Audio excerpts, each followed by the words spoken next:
Semoga teman-teman semua dalam keadaan sehat dan semangat untuk menjalani harinya ya. Sebelum masuk ke materi, kita kenalan dulu yuk. Perkenalkan, kami dari Eternity Wave dengan aku Adinda Sugiarto dan aku Syahira Al-Zahro. Di sini kami akan menerangkan tentang salah satu materi di mata pelajaran biologi, yaitu bioteknologi. Nah, sebelumnya aku mau ngasih tahu dulu nih apa aja yang akan dibahas dalam materi ini. Yang pertama, kita akan membahas tentang pengertian dari bioteknologi itu sendiri. Yang kedua, kita akan membahas tentang bioteknologi konvensional. Dan yang terakhir, kita akan membahas tentang bioteknologi modern. Langsung saja yuk, kita ke pengertian dari bioteknologi itu sendiri. Tolong disimak dengan baik ya. Apa sih bioteknologi itu? Bioteknologi berasal dari dua kata, yaitu bios yang berarti hidup dan teknologi yang berarti metode ilmiah untuk mencapai tujuan praktis. Jadi, bioteknologi adalah pemanfaatan prinsip-prinsip atau metode ilmiah yang menggunakan makhluk hidup untuk menghasilkan produk dan jasa guna kepentingan manusia. Ilmu-ilmu pendukung dalam bioteknologi meliputi mikrobiologi, biokimia, genetika, biologi sel, teknik kimia, dan enzimologi. Selanjutnya, kita akan masuk ke bioteknologi konvensional. Apa sih bioteknologi konvensional? Bioteknologi konvensional adalah bioteknologi yang menggunakan mikroorganisme sebagai alat untuk menghasilkan produk dan jasa. Misalnya, jamur dan bakteri yang menghasilkan enzim-enzim tertentu untuk melakukan metabolisme sehingga diperoleh produk yang diinginkan mikroorganisme dapat mengubah bahan pangan. Proses yang dibantu mikroorganisme, misalnya dengan fermentasi, hasilnya antara lain tempe, tape, kecap, oncom, alkohol, asam asetat, gula, termasuk keju dan yogurt. Manfaat dari bioteknologi konvensional, yang pertama, meningkatkan nilai gizi dari produk-produk makanan dan minuman. Yang kedua, menciptakan sumber makanan baru, misalnya dari air kelapa dapat dibuat nata de coco. Yang ketiga, dapat membuat makanan yang tahan lama, misalnya asinan. Dan yang terakhir, secara tidak langsung dapat meningkatkan perekonomian karena bioteknologi konvensional tidak butuh banyak biaya. Bioteknologi konvensional dimanfaatkan dalam beberapa bidang berikut. Yang pertama, bidang pangan. Yang kedua, bidang pertanian. Yang ketiga, bidang industri. Yang keempat, bidang kesehatan. Dan yang terakhir, bidang peternakan. Mari kita bahas aplikasi dan contohnya satu persatu. Yang pertama, bidang pangan. Dalam bidang pangan atau makanan, produk-produk yang dihasilkan antara lain yogurt, keju, roti, kecap, dan tempe. Yogurt merupakan minuman hasil fermentasi susu yang menggunakan bakteri asam laktat, yaitu Streptococcus thermophilus dan Lactobacillus bulgaricus. Bakteri ini akan mengubah laktosa pada susu menjadi asam laktat dengan bantuan enzim laktase. Efek lain dari proses fermentasi ini adalah pecahnya protein pada susu yang menyebabkan susu menjadi kental. Hasilnya, susu akan terasa asam dan kental. Berikutnya adalah keju. Keju merupakan bahan makanan yang dihasilkan dengan memisahkan zat-zat padat pada susu melalui proses pengentalan atau koagulasi. Proses pengentalan ini dilakukan dengan bantuan bakteri Lactobacillus bulgaricus dan Streptococcus thermophilus. Bakteri ini akan menghasilkan enzim renin sehingga protein pada susu akan menggumpal dan membagi susu menjadi cair dan padatan yang disebut dadi. Selanjutnya, enzim lipase akan mengubah gula laktosa dalam susu menjadi asam dan protein yang ada pada dadi. Dadi inilah yang akan diproses lebih lanjut melalui proses pematangan dan pengemasan sehingga terbentuk olahan makanan yang dikenal dengan keju. Produk makanan selanjutnya adalah roti. Pembuatan roti juga memanfaatkan peristiwa fermentasi yang dibantu oleh yeast atau hamir. Saccharomyces cerevisiae atau hamir merupakan sejenis jamur yang ditambah pada adonan tepung dan akan menimbulkan proses fermentasi. Proses ini akan menghasilkan gas karbon dioksida dan alkohol. Gas karbon dioksida berperan dalam mengembangkan roti, sedangkan alkohol akan mempengaruhi aroma dan memberi rasa pada roti. Adonan akan tampak lebih mengembang dan membesar pada saat adonan dimasukkan ke oven, karena gas akan mengembang pada suhu tinggi. Berikutnya adalah kecap. Kecap merupakan salah satu produk hasil bioteknologi yang terbuat dari kacang kedelai. Kacang kedelai akan difermentasi dengan menggunakan jamur Aspergillus wenti. Kemudian dikeringkan dan direndam di dalam larutan garam hingga dikemas menjadi kecap. Karenanya, proses pembuatan kecap dinamakan juga dengan fermentasi garam. Jamur Aspergillus wenti akan merombak protein menjadi asam-asam amino dan menghasilkan komponen rasa asam dan aroma yang khas. Produk yang terakhir adalah tempe. Tempe merupakan bahan makanan yang dibuat dari biji kedelai yang menggunakan teknik fermentasi, dilakukan dengan menumbuhkan jamur Rhizopus oryzae dan Rhizopus oligosporus pada biji kedelai. Jamur ini akan menghasilkan benang-benang yang disebut hifa. Hifa inilah yang mengakibatkan biji kedelai saling terikat dan membentuk struktur yang kompak hingga membentuk tempe. Itulah keseluruhan produk pangan yang dihasilkan dengan metode bioteknologi konvensional. Teman-teman bisa memahaminya ya. Pemanfaatan bioteknologi konvensional berikutnya di bidang pertanian. Bioteknologi konvensional dalam bidang pertanian diantaranya adalah pembastaran dan hidroponik. Pembastaran atau persilangan merupakan perkawinan antara dua individu tanaman yang sejenis tetapi berbeda varietas. Pembastaran merupakan cara yang sederhana, murah, dan paling mudah untuk menghasilkan tanaman pangan varietas unggul. Contohnya, padi varietas X yang memiliki produksi gabah tinggi dan tidak cepat rebah dikawinkan dengan padi varietas Y yang memiliki sifat tahan hama dan umur panen pendek. Dari perkawinan ini dapat dihasilkan padi varietas baru yang memiliki sifat perpaduan dari keduanya, yaitu produksi gabah tinggi, tahan hama, tidak cepat rebah, dan umur panen pendek. Produk pertanian berikutnya adalah hidroponik.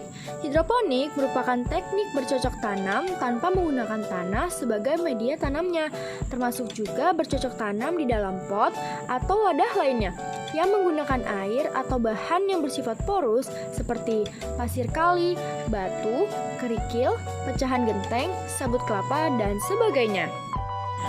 Pemanfaatan bioteknologi konvensional selanjutnya adalah di bidang industri. Pada bidang industri, misalnya teknik bioremediasi, yaitu suatu proses pengelolaan limbah yang mengandung zat-zat yang berbahaya menjadi limbah yang kurang berbahaya. Bioremediasi melibatkan mikroba tertentu, diantaranya Xanthomonas campestris dan Pseudomonas putida. Caranya dengan melepaskan langsung bakteri tersebut ke limbah pabrik yang tercemar. Pemanfaatan bioteknologi konvensional di bidang kesehatan, misalnya antibiotik penisilin yang digunakan untuk pengobatan diisolasi dari bakteri dan jamur, dan vaksin yang merupakan mikroorganisme yang toksinnya telah dimatikan dan bermanfaat untuk meningkatkan imunitas. Selanjutnya di bidang peternakan, misalnya pada domba ankon yang merupakan domba berkaki pendek dan bengkok sebagai hasil dari mutasi alami, dan sapi Jersey yang diseleksi oleh manusia agar menghasilkan susu dengan kandungan krim yang lebih banyak. Sebagai hasil pengembangan ilmu manusia, bioteknologi konvensional tentunya memiliki kelebihan dan kekurangan. Faktor kelebihannya antara lain, yang pertama, biaya produksi murah, yang kedua, menggunakan peralatan sederhana, yang ketiga, pengaruh jangka panjang sudah diketahui. Sedangkan yang menjadi kekurangannya adalah yang pertama, perubahan genetik yang tak terarah, yang kedua, memerlukan waktu yang relatif lama, yang ketiga, hasil tidak dapat diperkirakan sebelumnya, yang keempat, belum ada pengkajian prinsip-prinsip ilmiah, yang kelima, tidak dapat mengatasi ketidaksesuaian genetik, yang keenam, produksi hanya dalam skala kecil, yang ketujuh, proses relatif belum steril, dan yang terakhir, kualitas hasil belum terjamin. Nah, teman-teman, keseluruhan dari produk bioteknologi konvensional yang telah kita bahas tadi bisa kita rangkum dalam tabel berikut. Sampai di sini teman-teman bisa paham ya. Oke teman-teman, kita masuk ke materi selanjutnya ya, yaitu bioteknologi modern. Sebenarnya apa sih bioteknologi modern itu? Nah, bioteknologi modern itu merupakan bioteknologi yang menggunakan rekayasa genetika seperti DNA rekombinan yang pemutusan dan penyambungan DNA dengan cara kultur jaringan, cloning, dan fusi sel. Dan manfaat bioteknologi modern. Nah, manfaatnya ini dibagi menjadi 4 bidang. Yang pertama di bidang pertanian. Manfaatnya mampu menciptakan bibit-bibit unggul yang akan memberikan produk bermutu tinggi secara kualitas dan kuantitas. Yang kedua, di bidang kesehatan. Manfaatnya mampu menciptakan produk obat untuk penyakit. Yang ketiga, di bidang industri. Manfaatnya mampu menciptakan pemberantas hama secara biologis atau Bacillus thuringiensis dan tanaman transgenik. Yang terakhir, di bidang pertambangan. Manfaatnya mampu melakukan pengolahan biji besi atau Thiobacillus ferrosidans. Nah, teman-teman, selanjutnya ada contoh produk bioteknologi modern nih, tapi ini dikhususkan untuk pengobatan. Yang pertama ada interferon. Nah, ini digunakan untuk melawan infeksi dan meningkatkan sistem kekebalan. Yang kedua adalah insulin, digunakan untuk mengontrol kadar gula darah. Yang ketiga adalah vaksin, digunakan untuk meningkatkan kekebalan tubuh. Yang keempat ada penisilin, digunakan untuk antibiotika dan melawan infeksi oleh bakteri atau jamur. Yang kelima ada hormon pertumbuhan, digunakan untuk melawan kekerdilan dan untuk penyembuhan. Yang keenam ada beta endorfin, digunakan untuk mengurangi rasa sakit. Yang ketujuh ada activator plasminogen, digunakan untuk melarutkan darah beku dan mencegah stroke. Yang kedelapan ada interleukin 2, digunakan untuk mengaktifkan sistem kekebalan. Yang kesembilan ada antibodi monoklonal, digunakan untuk menyerang dan membunuh sel tumor atau kanker. Yang kesepuluh ada enzim, digunakan untuk meningkatkan reaksi atau biokatalisator baik untuk keperluan manusia maupun industri. Nah, sebelum masuk ke penerapan bioteknologi modern, aku mau ngasih tahu dulu nih perbedaan antara bioteknologi konvensional dan modern. Nah, untuk bioteknologi konvensional, yang pertama, teknik yang digunakan adalah fermentasi. Yang kedua, tidak mengubah sifat atau proses pada agen biologi atau organisme yang digunakan. Contohnya, tape, tempe, alkohol, asam cuka, yogurt, dan kecap. Sedangkan bioteknologi modern, yang pertama, teknik yang digunakan adalah DNA rekombinan. Yang kedua, mengubah sifat atau proses pada agen biologi yang dihasilkan. Contohnya, insulin, vaksin, dan penisilin. Langsung saja yuk kita masuk ke penerapan bioteknologi modern. Nah, penerapannya ini dilakukan dengan cara rekayasa genetika. Rekayasa genetika merupakan suatu cara memanipulasi gen untuk menghasilkan makhluk hidup baru dengan sifat yang diinginkan. Rekayasa genetika disebut juga pencakokan gen atau rekombinasi gen. Untuk mengubah DNA sel dapat dilakukan melalui banyak cara, misalnya melalui transplantasi inti. Transplantasi inti merupakan pemindahan inti dari suatu sel ke sel yang lain agar didapatkan individu baru dengan sifat sesuai dengan inti yang diterimanya. Transplantasi inti pernah dilakukan terhadap sel katak. Inti sel yang dipindahkan adalah inti dari sel-sel usus katak yang bersifat diploid. Inti sel tersebut dimasukkan ke dalam ovum tanpa inti, sehingga terbentuk ovum dengan inti diploid. Setelah diberi inti baru, ovum membelah secara mitosis berkali-kali, sehingga terbentuklah morula yang berkembang menjadi blastula. Blastula tersebut selanjutnya dipotong-potong menjadi banyak sel dan diambil intinya. Kemudian, inti-inti tersebut dimasukkan ke dalam ovum tanpa inti yang lain. Pada akhirnya, terbentuk ovum berinti diploid dalam jumlah banyak. Masing-masing ovum akan berkembang menjadi individu baru dengan sifat dan jenis kelamin yang sama. Nah, selanjutnya ini melalui fusi sel. Fusi sel adalah peleburan dua sel baik dari spesies yang sama maupun berbeda, supaya terbentuk sel bastar atau hibridoma. Fusi sel diawali oleh pelebaran membran dua sel, serta diikuti oleh peleburan sitoplasma atau plasmogami dan peleburan inti sel atau karyogami. Manfaat fusi sel antara lain untuk pemetaan kromosom, membuat antibodi monoklonal, dan membentuk spesies baru. Di dalam fusi sel diperlukan adanya yang pertama, sel sumber gen atau sumber sifat ideal, yang kedua, sel wadah atau sel yang mampu membelah cepat, dan yang terakhir, fusi gen atau zat-zat yang mempercepat fusi sel. Ketiga, melalui teknologi plasmid. Plasmid adalah lingkaran DNA kecil yang terdapat di dalam sel bakteri atau ragi di luar kromosomnya. Sifat-sifat plasmid antara lain, yang pertama merupakan molekul DNA yang mengandung gen tertentu, yang kedua dapat beraplikasi diri, yang ketiga dapat berpindah ke sel bakteri lain, dan yang terakhir sifat plasmid pada keturunan bakteri sama dengan plasmid induk. Karena sifat-sifat di atas plasmid digunakan sebagai vektor atau pemindah gen ke dalam sel target. Dan yang terakhir melalui rekombinasi DNA. Rekombinasi DNA adalah proses penggabungan DNA dari sumber yang berbeda. Tujuannya adalah untuk menyambungkan gen yang ada di dalamnya. Oleh karena itu, rekombinasi DNA disebut juga rekombinasi gen. Rekomendasi DNA dapat dilakukan karena alasan-alasan sebagai berikut. Yang pertama, struktur DNA setiap spesies makhluk hidup sama. Dan yang kedua, DNA dapat disambungkan. Nah, teman-teman, selanjutnya aku akan menyebutkan dampak dari bioteknologi modern. Kita masuk ke dampak negatif dulu ya.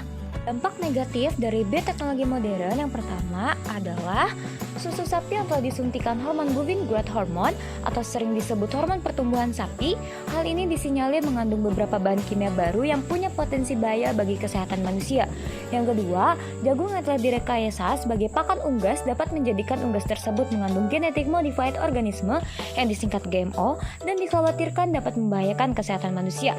Yang ketiga, ada dugaan bahwa SARS atau Severe Acute Respiratory Syndrome yang telah menghebohkan dunia diduga disebabkan oleh rekayasa genetika dari virus corona.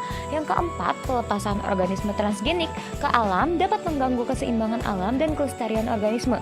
Banyak juga yang berpendapat organisme transgenik ini melawan kodrat alam. Dan yang terakhir, pencemaran terhadap biologi. Pencemaran ini disebabkan apabila makhluk hidup transgenik dilepas ke alam bebas, entah itu disengaja dilepas atau terlepas dan kawin dengan makhluk hidup, maka normal dapat menghasilkan keturunan yang mutan atau tidak normal. Selanjutnya ada dampak positif dari bioteknologi modern. Yang pertama, mampu mengurangi kepunahan hewan langka yang sudah hampir punah. Yang kedua, ditemukannya cara untuk mengatasi kemandulan, yaitu dengan bayi tabung. Cara mendapatkan keturunan ini terbilang sukses dalam bidang bioteknologi modern. Yang ketiga, mampu mengatasi permasalahan terbatasnya lahan pertanian. Yang keempat, dapat mengatasi produksi bibit tumbuhan yang sama dalam jangka waktu singkat dan dengan menghasilkan lebih baik. Dan yang terakhir, mampu mengendalikan serangga perusak tanaman, budidaya sehingga tanaman menjadi kebal terhadap hama. Terima kasih telah mendengarkan video pembelajaran ini. Semoga materi yang telah disampaikan bermanfaat dan dapat diterapkan dengan baik. Jangan lupa untuk terus belajar dan berkembang ya. Sampai jumpa.